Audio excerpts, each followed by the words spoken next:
Y amigos, muy buenas noches a todos los que nos siguen, a todos esta familia del misterio que se configura todas las noches para estar presentes en esta cita de cada 8 días para hablar de estos misterios, de estos temas, de estos enigmas, que muchas de estas cosas están en esa realidad en la que vivimos, pero que no comprendemos muy bien.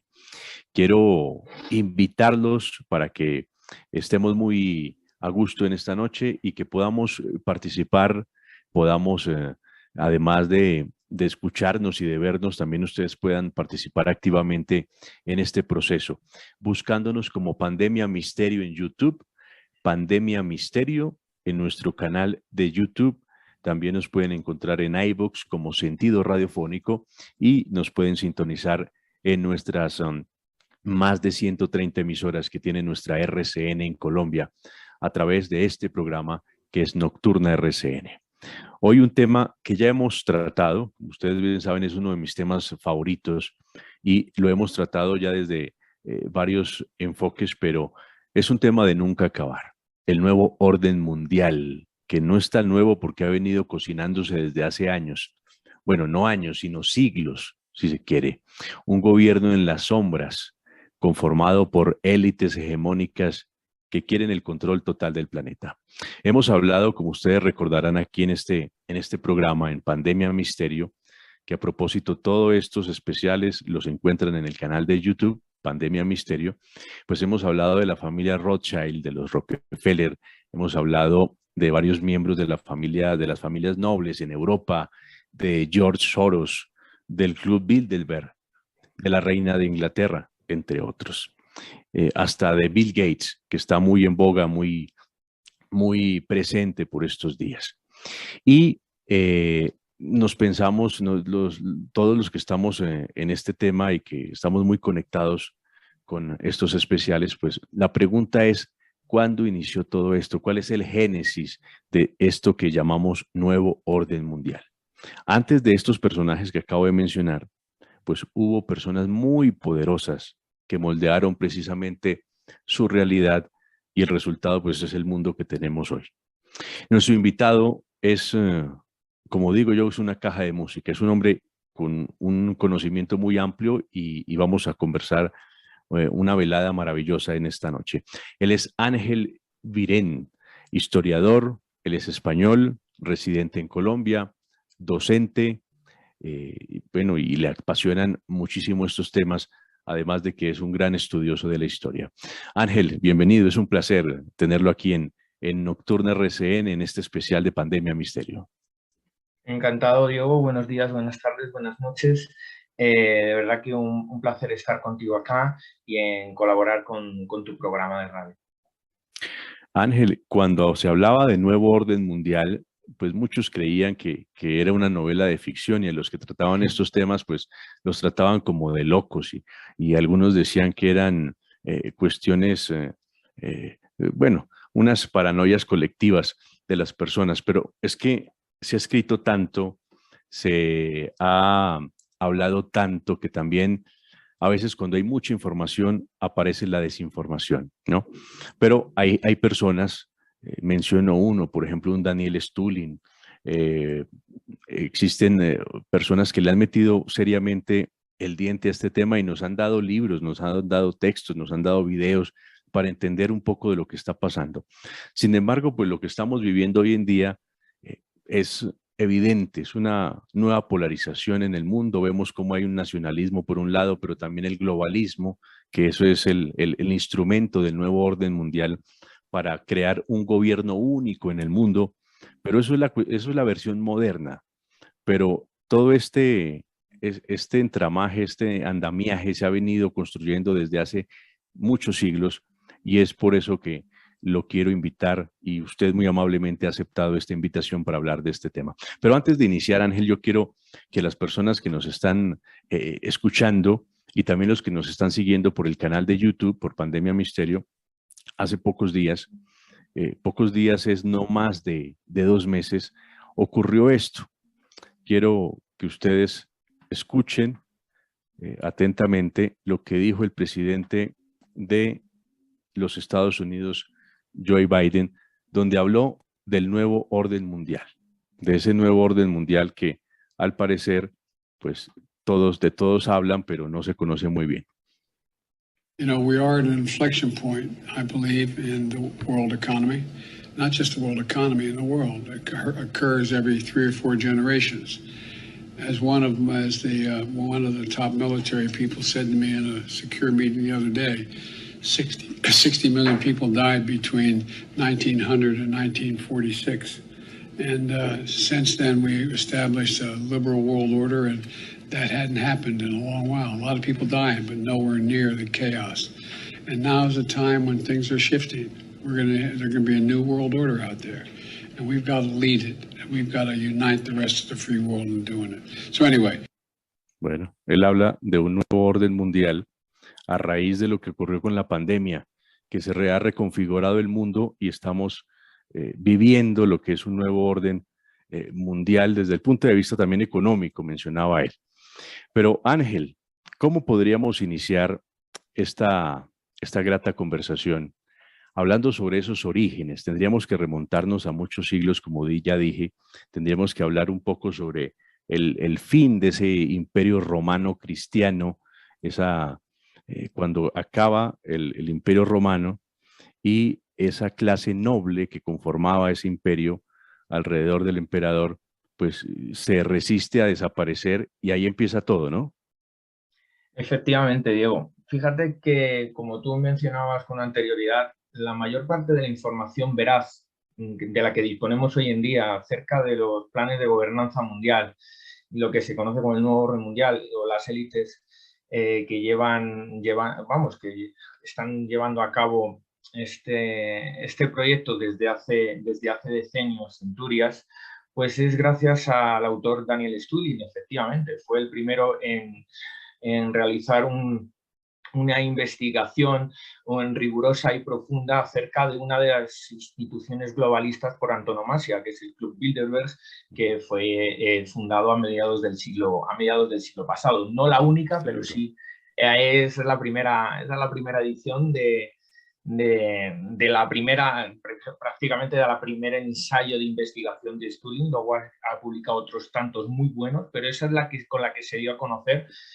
Y realmente, pues muchos de nosotros bebemos de esas fuentes, porque, como bien he comentado, son las más rigurosas que existen, porque hay un gran volumen de información que alude al nuevo orden mundial hoy en día en redes, y también hay mucho fraude, mucha desinformación, mucho morbo, mucha población o seguidores de este tema se creen que el nuevo orden mundial es algo que se ciñe únicamente al tema de los Illuminati, de las sociedades secretas, etcétera. Pero es un tema mucho más amplio que, como bien has planteado tú, arranca desde muy antiguo, arranca prácticamente desde las postrimerías del Imperio Romano, del Imperio Romano a finales del siglo V, principios del siglo VI, cuando prácticamente el mundo occidental tiene que reconfigurarse desde el punto de vista político y socioeconómico, y una serie de élites que forman parte, evidentemente, de una clase social totalmente privilegiada, que es la nobleza negra veneciana, que es la heredera del patriciado romano, será la que sobreviva a todos estos cambios de las invasiones bárbaras en la Edad Media y vayan reconfigurando su orden oligárquico a lo largo de lo que es la plena y la baja Edad Media, ¿no? Cuando realmente nace la potencia financiera de la República de Venecia. Claro. Bueno, un paréntesis, decirle a los oyentes y a los que nos están siguiendo, Daniel Stulin es amigo de esta casa y ha estado varias oportunidades aquí en Pandemia Misterio. Sus videos están aquí, los pueden buscar en este canal y hemos hablado sobre temas como el transhumanismo y también del nuevo orden mundial. Y el libro que mostré es Los secretos del Club Bilderberg, un libro que se escribió ya hace más de 15 años, pero que es importante como para entender. A veces hay libros que uno en el momento cuando salen no los entiende mucho, pero pasa el tiempo y ahora si uno lee esto es como si nos estuviera describiendo lo que ocurre hoy. Entonces, Cobra plena actualidad, cobra el libro, y muchas de las investigaciones de Turing en ese libro, en el anterior, que fue La verdadera historia del Club Bilderberg, el tercero en Liza, que fue la definitiva historia del Club Bilderberg, que la verdad prácticamente los editó en un lapso de 4 o 5 años, algo impresionante, condensando sus excelentes investigaciones. Prácticamente en ellos vemos incluso muchas de las predicciones que se han terminado por cumplir en estos últimos 3 años, que parece que las élites globalistas han pisado el acelerador. claro, claro, con la pandemia, con lo que vivimos en la pandemia, algunos dicen que es una especie como de prueba para organizar y controlar en sí la población, y le salió a la perfección. Eso sí, no hay ninguna duda. Bueno, Ángel, entonces nos remontamos, finales del Imperio Romano, y estos patricios, esta clase privilegiada que además eran terratenientes y unas personas muy influyentes en el imperio, cuando se acaba, llega el declive del imperio, pues buscan, siempre propenden por un orden oligárquico con el cual así ellos aferrarse al poder y seguir teniendo el control. Llegamos entonces a finales del siglo VI, si no estoy mal, se funda la República de Venecia, precisamente por esta clase patricia, ¿no? Efectivamente, lo que buscaba el patriciado romano pues, era sobrevivir pues, a un mundo occidental incierto, con la llegada de las invasiones bárbaras, la conformación de los reinos germánicos, y sobrevivir y hacer sobrevivir la idea de imperio, ¿no? Esto lo logró la República de Venecia a lo largo de unos siglos. Se fue haciendo poquito a poco más poderosa. Al principio se pasaron su poder en lo que es en la propiedad de la tierra, fueron terratenientes, pero enseguida se dieron cuenta que para refundar la idea de imperio deberían enfocarlo más al control financiero y del comercio, ¿no? Que en Occidente se reactivó a partir del año 1000. No es casualidad que la República de Venecia empieza a ser una potencia marítima, una potencia militar marítima, también una potencia comercial a partir del siglo XII-XIII, ¿no? Será en la República de Venecia en los siglos XIII-XIV, en ese periodo, ese interregno entre la Baja Edad Media y el primer Renacimiento, cuando surjan los primeros bancos del mundo allá, en la República de Venecia. Y Claro. empiece a gestarse lo que siglos después se llamará el capitalismo financiero. En aquel momento todavía el capitalismo está en ciernes y convive el capitalismo comercial, mercantil y financiero. Igualmente son los venecianos quienes controlan la cuenca mediterránea, todo el tráfico comercial de las especias con Oriente, quien llevarán la batuta de todo este proceso. Qué interesante, muy, muy interesante, porque así vamos clarificando un poco de cómo, de dónde van haciendo todo esto, ¿no? Ya aparecen nuevos ingredientes. Entonces, el nacimiento de la banca, precisamente en Italia, con con esos patricios convertidos, por llamarlos de otra manera, que va pasando el tiempo y siguen sus intereses, siguen buscando sus intereses. La República de Venecia, otra república importantísima en ese momento, pues Florencia, ¿no? Con la familia Medici, que a raíz, dicen los historiadores, que la familia Medici era muy dada a ayudar al pueblo, por eso la gente se hacía frente al Palacio Medici en grandes colas, y los Medici dijeron, bueno, para que estas personas no se cansen de estar de pie, vamos a poner una banca larga, una banca, un asiento largo, y se empezaban a sentar y la gente decía, bueno, ¿para dónde vas? Voy para el banco a sentarme, a esperar que me atienda el señor Medici para un préstamo. Y ahí dicen que nace el concepto de banco, ¿no? De banca, de banco, y que el término bancarrota precisamente es romper esa banca cuando no había más dinero. Efectivamente, sí, sí, sí. Fíjate que la nobleza negra veneciana, ya reconvertida prácticamente Ten en cuenta que también le debemos a la nobleza negra veneciana, en cierto modo, pues el nacimiento de la burguesía, es decir, el nacimiento de la burguesía y el desarrollo de la República de Venecia están solapados, son el mismo proceso, son los mismos protagonistas. Hay nobles que se convierten en burgueses y burgueses que se ennoblecen comprando títulos nobiliarios. Este es el proceso de simbiosis, se da en el norte de Italia en los siglos XIII-XIV, y ya los venecianos ya serán conocidos en todo el mundo, en toda Europa occidental, por ser los prestamistas de Occidente, junto también con la orden templaria, ¿no? Sin embargo, pues, por ejemplo, el poder espiritual por antonomasia en aquella época, en ese espacio geográfico que será la Iglesia Católica, verá siempre con recelo pues, el surgimiento o el poder también tan grande que han acumulado estas capas privilegiadas, en el sentido de que se les acusaba de la práctica de la usura, que es algo que siempre acompañó desde el principio a los banqueros. A los banqueros venecianos, a los banqueros judíos, a los banqueros templarios y posteriormente a los banqueros de los Países Bajos. Es precisamente en los Países Bajos donde tiene lugar la siguiente etapa. A principios del siglo XVI, cuando el poder de la República de Venecia estaba en su cenit, varias potencias europeas, varios reinos europeos se coaligaron en una guerra contra ella y lograron vencer a la República de Venecia en 1509, en lo que se llamó la Liga de Cambrai, ¿no? La Liga de Cambrai venció a la República de Venecia. La República de Venecia tuvo que replegar su campamento en Italia y decir, tenemos que emigrar de acá, no estamos seguros, vámonos mejor a hacer todos nuestros negocios y a reconstituir nuestro imperio comercial y financiero a otro lado de Europa mucho más seguro, después de la derrota militar que hemos sufrido. Y emigraron primero a los Países Bajos, Holanda, y con posterioridad emigraron a la City de Londres, a Inglaterra, al sur de Gran Bretaña. Eso tiene lugar entre el siglo XVI y el siglo XVII.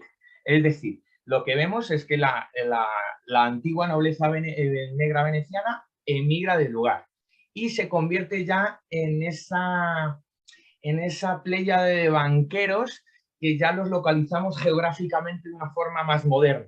Países Bajos y sobre todo la City de Londres, ¿no? Donde serán inmensamente conocidos ya en plena época de la Edad Moderna. En ese sentido, las monarquías europeas que habían abrazado la reforma protestante son más tolerantes hacia estos financieros, estos comerciantes, porque el protestantismo, al contrario que el catolicismo, tolera la usura y es más, potencia lo que es la competencia, los préstamos bancarios, etcétera. Eso es una forma totalmente diferente de concebir el capitalismo. Esto es lo que realmente diferenciaba a los católicos y a los protestantes al comienzo. No solo cuestiones de fe y no solo cuestiones teológicas, sino la tolerancia o no hacia el sistema económico que estaba en ciernes, el capitalismo. Por eso el capitalismo se desarrollará más prontamente y de una forma más profunda en el norte de Europa que en los países del sur católicos. Claro, y Estados Unidos es herencia de todo ese... Efectivamente, de Gran Bretaña, Países Bajos, de la herencia financiera y de tolerancia hacia esta burguesía que a lo largo del siglo XVI, XVII y principios del XVIII ya estaba rivalizando con la nobleza y con el clero por el poder político. Es lo que le faltaba a la burguesía ya, el poder político. El económico ya lo tenía. Claro. Y en esa influencia, también mirando el mundo, ¿no? ¿Qué podemos decir de esa relación entre esta élite, sus bancos, los intercambios comerciales y, por ejemplo, el descubrimiento de América? Ellos realmente pues vieron las posibilidades y lo financiaron masivamente, vieron las posibilidades de expandir sus imperios marítimos y empezaron pues, no solo financiaron las exploraciones, sino financiaron pues todo tipo de transacciones, terminaron monopolizando el mercado de oro, plata, esclavos, etcétera. Es decir, Es decir, los financieros de Países Bajos y de la City de Londres se hicieron muy, muy, muy ricos. Incluso incluso realizaban préstamos al Imperio Castellano, al posterior Imperio Francés. Es decir, todo el mundo estaba endeudado con los mercaderes de Países Bajos y de la City de Londres, quien eran realmente los que poseían la mayor parte de la riqueza y del poder en Europa en esos siglos. Muchos monarcas estaban hasta las cejas endeudados con esta gente, ¿no? Claro, estamos hablando, porque cuando uno habla de Europa, de esa época en Europa, uno piensa en el poder en las monarquías. Pues uno piensa que el poder lo ostentan los reyes y esas monarquías que por varios siglos estuvieron presentes en Europa, pero el poder, un poder más profundo es este del que estamos hablando, este que en algún momento quiso también ennoblecerse porque se emparentó, se cruzó con hijas o hijos de monarcas, de reyes, un poco como para lavar la sangre. También buscaron llegar al que lo hicieron efectivamente. Los Medici tuvieron, si mal no estoy, 3 papas y otras familias muy poderosas de Italia tuvieron precisamente por el poder y el dinero que manejaba el Vaticano. Y toda esta burguesía que se fue gestando, que se fue construyendo en todo este tiempo, realmente pues uno diría, si ya lo tenían todo, si tenían el poder económico y mucha influencia, ¿qué más buscaban? Pues parece que buscaban un control total de lo que es conocido en ese mundo, el mundo conocido en ese momento, ¿no? Ángel, porque uno a veces le cuesta entender, uno como una persona normal, de a pie, como tú o como yo, que vivimos de nuestro trabajo, que nos gusta las comodidades, pero eso es el concepto de buena vida, pero uno no puede entender por qué una élite de tantos siglos, desde finales del Imperio Romano, por qué ha venido trabajando siglo tras siglo, tras siglo, tras siglo para conseguir un control total en el mundo. A veces lo sobrepasa a uno esto y uno diría, esto es como una lucha entre el bien y el mal, algo así. Claro, esta gente que realmente es sumamente rica desde el punto de vista económico, pues ¿qué busca? ¿No? Busca lo que es el poder total, el poder sobre la mente, el poder político, pero el poder también sobre el control de la población sobre lo que piensa y hace, ¿no? Por eso estos globalistas elitistas pues muchas veces se han vinculado o se les ha asociado a sociedades secretas que buscan este control mental, ¿no? De hecho, es muy curioso porque cuando ya en este recorrido histórico que estamos haciendo, cuando ya en el siglo XVI, XVII y en el XVIII, esta burguesía afincada ya en Países Bajos e Inglaterra y que poco a poco se irá extendiendo a otros lados, como por ejemplo Francia, como por ejemplo a las ciudades más prósperas desde el punto de vista comercial del Sacro Imperio Romano Germánico en el centro de Europa, etcétera, se plantean la conquista del poder político, lo van a hacer de la siguiente manera.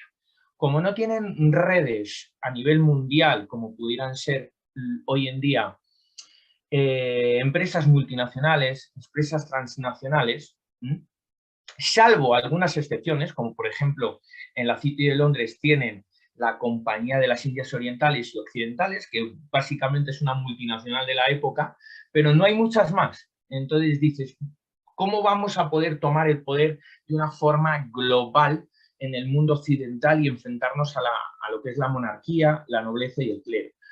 Pues vamos a echar mano de lo que hay. ¿Y qué es lo que hay? Las sociedades secretas. Pues entonces las vamos a infiltrar y vamos a difundir nuestra ideología y vamos a colocar nuestros peones a través de estas sociedades secretas pues en los centros de poder en la medida en que nos sea posible. Y esto lo lograron a lo largo del siglo XVII, colocando a gente de sus ideas bajo pues, algunos procesos revolucionarios en los que estuvieron presentes las sociedades secretas que ellos controlaban, por ejemplo, las 2 revoluciones inglesas que hubo en el siglo XVII, en la Revolución Americana, que posteriormente dio lugar al nacimiento de los Estados Unidos a finales del siglo XVIII, y en la Revolución Francesa. Sí, los Illuminati. Los Illuminati era una sociedad secreta, pero que estaba infiltrada realmente por la nobleza negra veneciana y por los banqueros de los Países Bajos y fundamentalmente de la City de Londres. Sí, en origen los Illuminati habían surgido por otros motivos, pero fueron infiltrados por esta gente. ¿Para qué? Para difuminar sus ideas, que bajo la apariencia de que ellos luchaban por reformas democráticas o contra la monarquía y por el parlamentarismo y por el liberalismo, lo que estaban buscando era revivir la idea de imperio oligárquico, que tuvo su máxima expresión por fin, después de años convulsos de revoluciones y contrarrevoluciones a finales del siglo XVIII y XIX, tuvo su momento más álgido en la conformación del Imperio Británico en el siglo XIX. Con lo cual, por fin, la City de Londres se sentía a gusto, ¿no? Se sentía a gusto con su idea de imperio, bajo una apariencia de parlamentarismo británico. Tú sometes al mundo a una dictadura brutal de lo que es el imperialismo británico, que es su máxima expresión, ¿no? Es en ese contexto cuando surgen en ese contexto, un poquito antes, surgen algunas familias vinculadas al imperialismo británico, como fueron los Rothschild, ¿no? Que los grandes banqueros de Europa que se hicieron de oro financiando revoluciones, pero también contrarrevoluciones, en fin, muy al estilo británico. Financia a los dos bandos y mientras me enriquezco yo, ¿no? Los Rothschild fueron una de las familias de banqueros con una relación más estrecha con la corona británica desde el siglo XIX, desde la época victoriana. Claro, y podríamos meter también a hablar de los masones. Recordemos que varios de los que Otra de instigaron... las órdenes, otra de las sociedades secretas que infiltraron ellos. La francmasonería estaba totalmente infiltrada bajo los auspicios de que ellos querían luchar contra la tiranía de la monarquía absoluta y por el parlamentarismo y por la democracia. Lo que había detrás era establecer regímenes en apariencia pseudo-democráticos, pero en realidad autoritarios. Los masones y la inteligencia británica, controlada por los banqueros de Londres, estuvieron detrás del alzamiento de Napoleón, ni más ni menos. Y contra todo pronóstico luego lucharon contra él. Es decir, financiaron revoluciones y contrarrevoluciones. Es decir, nosotros somos o vivimos en un tablero de ajedrez donde nosotros somos simplemente los peones y esta élite es la que mueve como un titiritero las piezas según les convenga. Si tengo que financiar a Napoleón para reforzar a largo plazo mi potencia y mi dominio mundial, lo hago. Si tengo que financiar a Hitler, lo hago también. Aunque luego tenga que luchar con él, pero si eso lleva a que yo voy a extender mi dominio mundial, adelante. Si hay que financiar la revolución bolchevique, también lo hacemos. O sea, esta gente...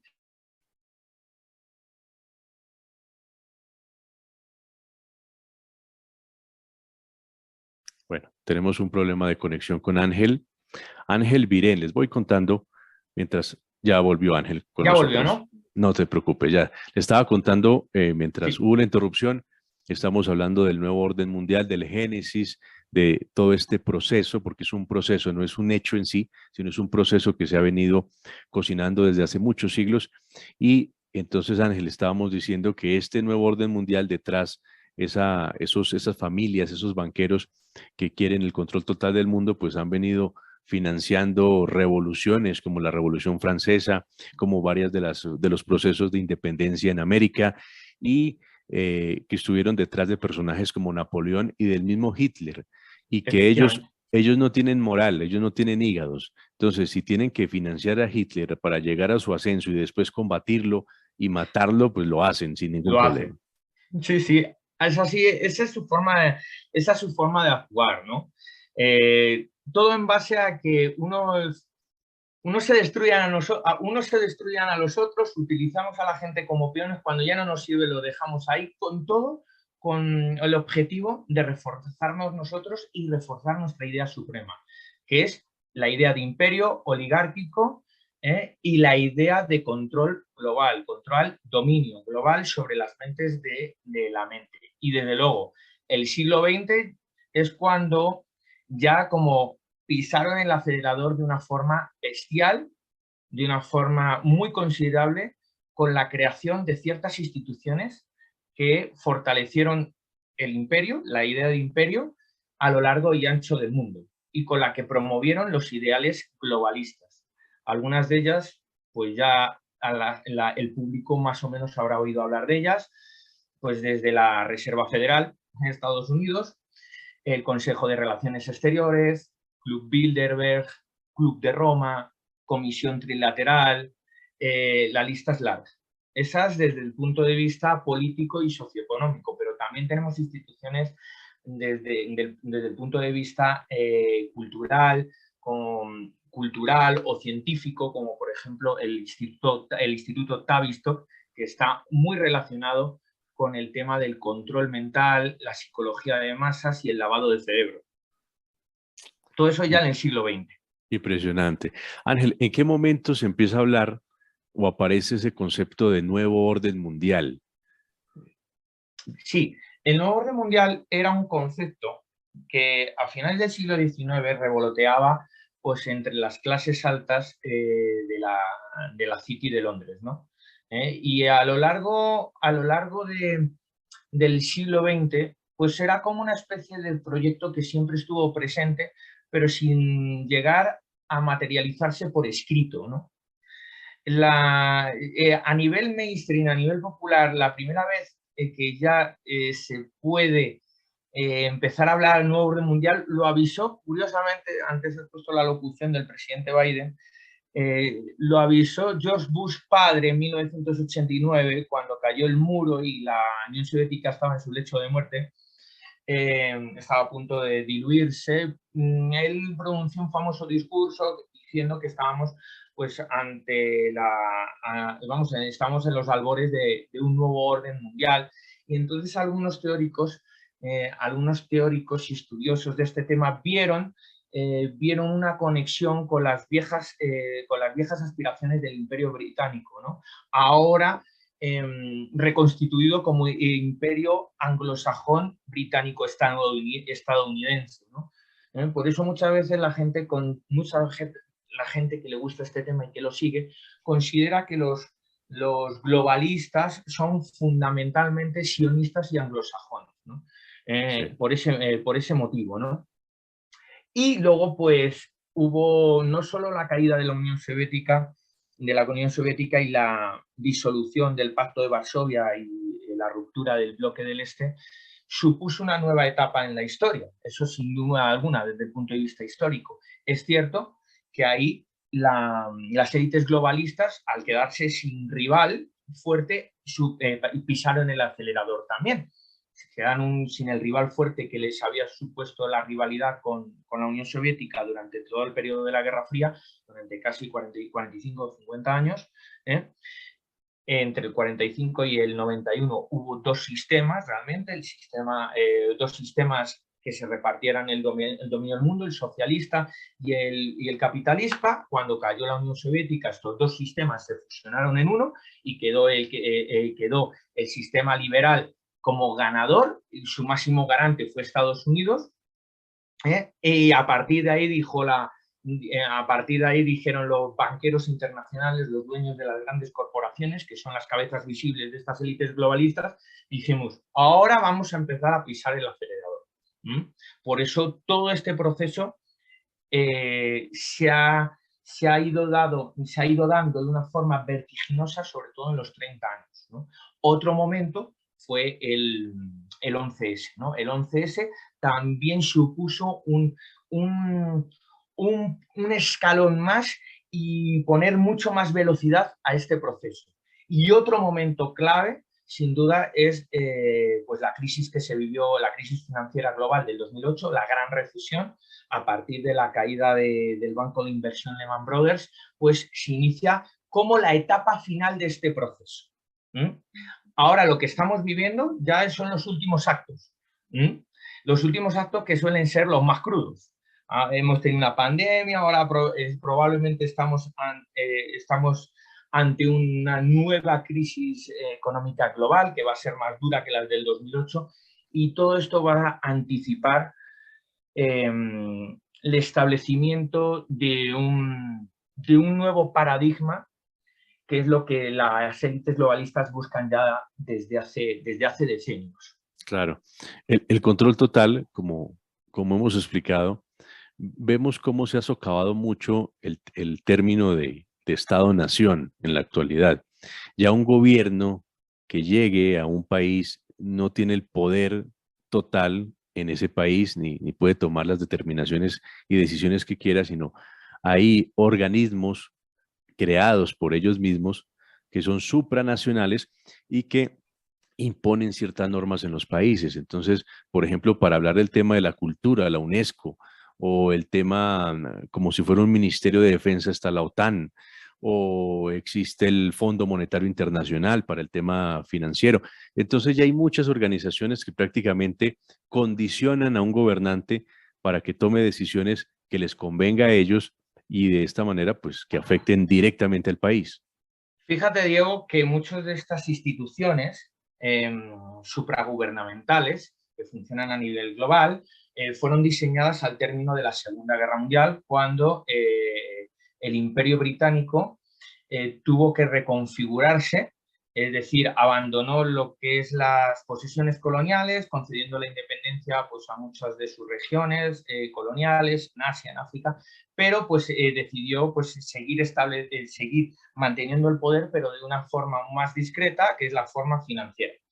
Entonces se estableció, junto con los Estados Unidos, se estableció el dólar como moneda de reserva internacional. Esto tuvo lugar en los acuerdos de Bretton Woods en el año 44, por los cuales también se creaban dos nuevas instituciones a nivel global, el Fondo Monetario Internacional y el Banco Mundial, ¿no? Las cuales son capaces de meterse en cualquier país sin pedir permiso. O sea, sin pedir permiso. Es más, hay países que tienen que cumplir con las especificaciones de estas instituciones, porque si no, de una forma u otra, te chantajean o te sabotean el Así país. es. Y si no, que se lo pregunten a los argentinos, que esto deben de saberlo muy bien, o incluso a otros países de América Latina. Esto lo vivieron de una forma muy cruenta en los años 80 y 90, con todo ese paquete de ajustes neoliberales que exigía el Fondo Monetario Internacional, ¿no? Hubo otras instituciones que se crearon en aquella época, la ONU, la OTAN, que es el brazo militar. Recordemos, la OTAN es el brazo militar de los globalistas. El brazo militar.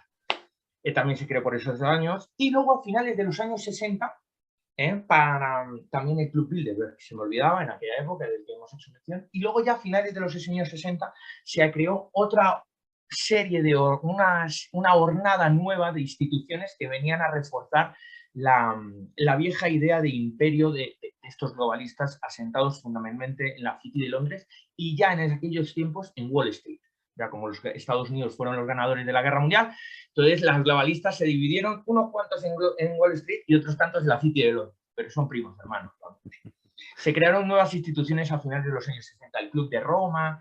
El Club de Roma dijo, desde sus primeros manifiestos, hay que acabar con el desarrollo humano porque el ser humano es un peligro para la naturaleza, entonces hay que limitar la industrialización, tenemos que potenciar la ecología. Sí, todo muy bien, pero lo que quieren es desindustrializar y que volvamos a las cavernas otra vez. No es lo que buscan. Y también se formó la Comisión Trilateral, que por cierto, esa comisión la fundó directamente David Rockefeller, junto a varios secretarios de Estado norteamericanos como Brzezinski, que era todo un adalid de lo que es la política exterior agresiva de los Estados Unidos en aquel tiempo, y sino también que se lo pregunten a la gente de América Latina con la Operación Cóndor, que Kissinger y Brzezinski estuvieron detrás de todo esto, pues fueron fieles colaboradores de Rockefeller en la Comisión Trilateral.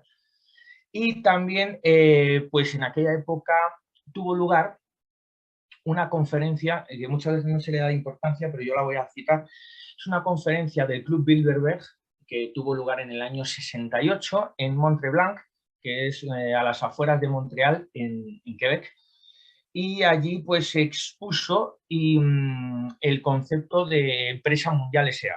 Es decir, diseñar grandes corporaciones que tuvieran más poder que los propios países, como nueva definición del nuevo orden mundial y como nueva definición del concepto de imperio.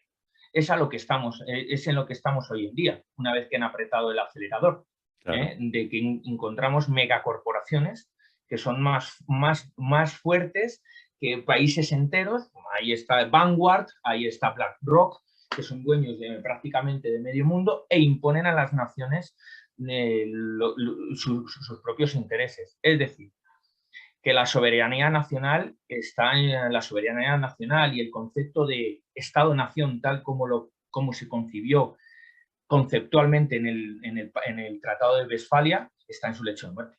Esto hoy en día nos vamos encaminados, por un lado, a lo que decía el señor Stulin del transhumanismo, y por otro lado, vamos hacia una especie de capitalismo neofeudal dominado por grandes corporaciones, por la élite globalista, donde las capas medias, las clases medias, van a desaparecer.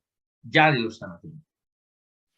Estamos hablando de esta élite y Ángel, agradeciéndote porque es que es una charla súper interesante. Debemos hacer otras porque este tema es muy complejo, pero estamos hablando de una élite que para la historia reciente pues fueron los que crearon el Estado de Israel, fueron los que... Los sionistas también, los sionistas es un grupo poderoso dentro de estas élites globalistas.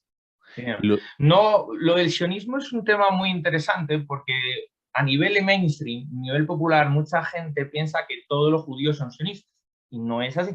Claro. Pero es cierto que una gran parte de los globalistas, de los banqueros y de los dueños de megacorporaciones, de los globalistas propiamente dichos, son judíos, una gran parte. Claro. Y todos esos judíos son sionistas, todos. Pero no quiere decir que toda la comunidad judía mundial son sionistas.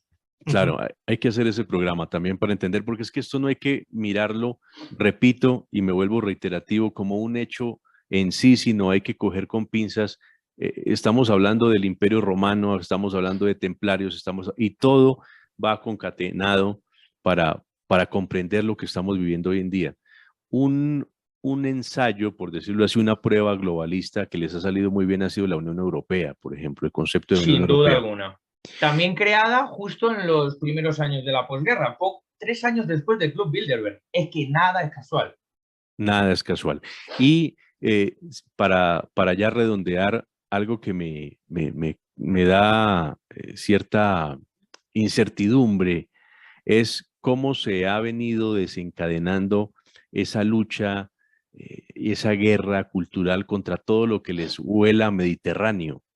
Usted que es español, nosotros que somos herencia latina, vemos que los países latinos, una Italia, una España, Portugal, todo ese Mediterráneo allí en el sur de Europa, pues de allí sale una cultura muy bella y de la cual nosotros también tenemos ese linaje, ese aprendizaje. Y allí Inglaterra pues ha jugado un papel muy importante, como esa leyenda negra contra España se ha venido gestando también, que esto también es una herramienta más globalista. Sin duda, es una herramienta propagandística muy fuerte. Ten en cuenta que los anglosajones ven como un posible rival, la hispanidad la ven como un posible rival para su propio proyecto globalista. Entonces, para evitar la conformación de un proyecto en torno a lo que es la hispanidad, pero la hispanidad expandida, lo que es la antigua cuenca mediterránea, todo el mundo latino, es decir, Latinoamérica, España, Portugal, Italia, incluso Grecia. Eso los anglosajones y los globalistas anglosajones lo ven como un desafío a su propio proyecto. Entonces hay que enterrar, mediante la propaganda y mediante la ideología y mediante el lavado de cerebro en las instituciones educativas y culturales, hay que acabar con eso, porque esto rivaliza con nuestro propio proyecto político, un proyecto político globalista. Entonces, por eso los ingleses, bueno, los británicos, la idea de imperio, los globalistas que están en la City de Londres, los globalistas que están en Wall Street, los globalistas que están en Países Bajos, siempre han mirado con recelo todo lo que huela a Mediterráneo y todo lo que huela a hispanidad, porque lo ven como un rival duro a la hora de poder llevar a cabo su proyecto globalista. Un desafío, un peligro. Así es, así es. Muy bien, pues este tema para que nos sigan, para que lo compartan, porque yo sé que muchos no van a poder dormir esta noche pensando en todo esto, pero Seguro, le van a dar vueltas. es un proceso que debemos hacer también para entender lo que está pasando. Síganos en Pandemia Misterio, canal de YouTube como Pandemia Misterio. Esta conversación y otras más, allí las pueden encontrar y podemos participar todos. Ustedes nos envían sus comentarios y eso es muy importante. Además, suscríbase, envíenos los comentarios, compartan los contenidos. De esta manera, pues crecemos como la familia del misterio. Ángel, ¿con qué le gustaría terminar? Este tema, pues hemos hecho algo, no quiero decir grosero, pues ha sido un brochazo a una Es un historia que... brochazo, pero importante para, por ejemplo, sentar las bases de, a la audiencia que le resultan interesantes estos temas, que a mí me parece un verdadero tema estrella, de que hay mucho más allá de la política o de la crónica social, por decirlo de alguna forma, que nos dan los medios de comunicación de masas. Mucho más allá. Lo que Stulin decía, hay metapolítica detrás, ¿no? Y que realmente los políticos no gobiernan. Hay un gobierno en la sombra. Hay un gobierno en la sombra. O mejor dicho, hay una serie de élites en la sombra que además, y esto lo podríamos abordar en otro programa, Diego, están en plena guerra entre las élites.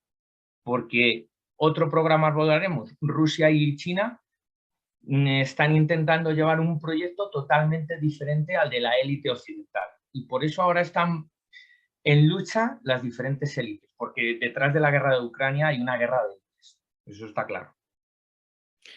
Historiador, investigador y una persona, como ya lo escucharon, muy interesante, Ángel Virén, español, que está con nosotros, vive aquí en Colombia y nos regala estos minutos para hablar de este tema apasionante. Ángel, pues muchas gracias.